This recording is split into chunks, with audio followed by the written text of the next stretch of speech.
Яг одоо энэ хос тэжээлт автомашин, шингэрүүлсэн ийгээр ажилладаг автомашин, цахилгаан тэжээлт автомашины онцгой албан татварыг 50% одоо хувиар хуучин 100% хөнгөлдөг байсныг 50% авахар боллоо шүү дээ.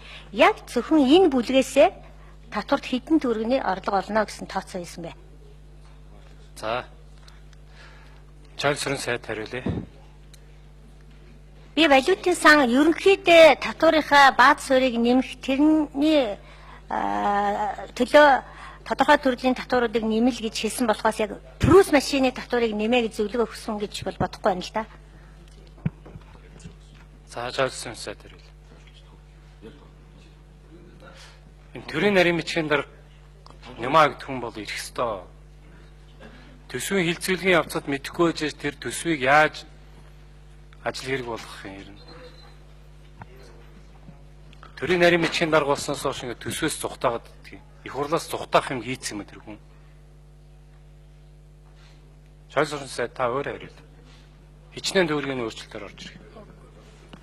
Тэр манай ажлын хэсэг төсвийн орлогын хэлцээний дарга Алтан цул хариулна. 5 дугаар мөхрөөнийг өгөөж хүсэж байна. Алтан цул ирж энэ сайдтай хэлээд сайд нь гэлж байна.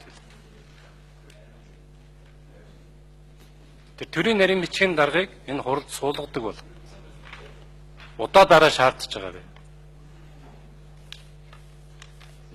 Хүн томилохдоо энэ тэндээс авчраа томилж чаддаг хүн энэ дээр томилохдоо хурдан байдаг хүн энд ирж энэ хуралдаа сууж явах хэрэгтэй.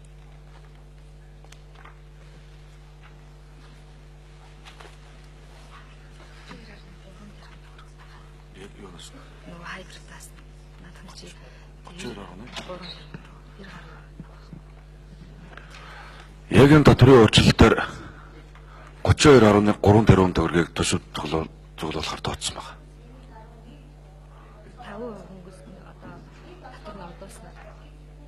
50% хөнгөлөлтөөр 100% хөнгөлж байсныг 50% хөнгөлөөд зөрүүгээр нь 32.3 тэрбум төгрөг төсөвт 17 онд төвлөрөхөөр тооцсон.